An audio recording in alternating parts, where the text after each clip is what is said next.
President Cyril Ramaphosa says government is committed to nurturing collaborative relationships with traditional houses. He was addressing the opening of the National House of Traditional and Khoi-San leaders at Parliament today. This comes amid the ongoing friction with leaders of certain traditional groups, particularly the Khoi-San. Earlier this month, its leaders were camping outside the Union building since 2018, and they were evicted. But Ramaphosa acknowledged the important role traditional leaders play.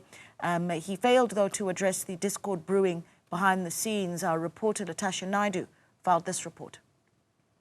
President Cyril Ramaphosa has come under fire for failing to address the lengthy legal drama between government and Khoi-San leaders during the official opening of the National House of Traditional and Khoi-San leaders in Parliament on Tuesday. Earlier this month, Khoi-San representatives were evicted from the union buildings following a court order, with government claiming that the land could not be claimed as their own without following due process. But while Khoi-San leaders have now vowed to take their issues with the South African government to US President Donald Trump, Ramaphosa, in his address on Tuesday, chose to omit the matter to delegates in Parliament. Instead, he spoke of the significance of honouring and recognising the contributions of traditional leaders in nation building.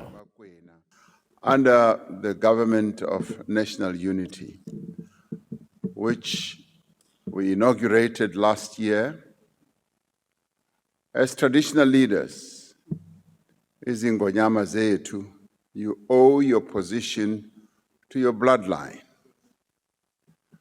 And it is your birthright. You are representatives of your forebears, and you are the natural leaders of our people.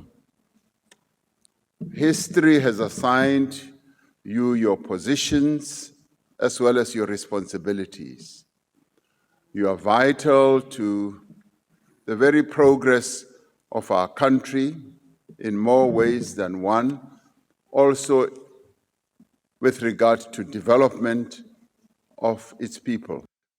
While some traditional leaders criticized Ramaphosa for only engaging with them once a year and failing to engage in meaningful debate with them, Culture Minister Velinkosini Shlabisa assured the House that their concerns remained a priority for the government of national unity. It was an important day in our country today when the President officially came to open the National House.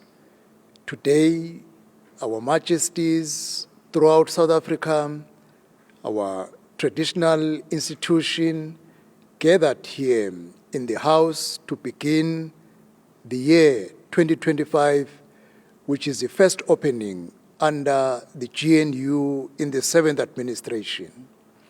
Millions of South Africans live in areas under the control of our traditional institution.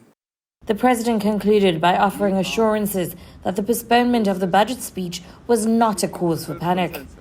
I end on a note of giving you hope and confidence about the future trajectory of our country. The budget is important because it determines how we are going to deploy resources to fund our ambitions. The three priorities that we have set out: how we will generate growth, and how we will reduce poverty, and how we will also reduce the cost of living and build a capable state. Traditional leaders and monarchs said they were hopeful that the new administration would prioritize ongoing engagements to remedy their concerns. For Newzroom Afrika and Channel 405, I'm Latashia Naidoo in Parliament, Cape Town.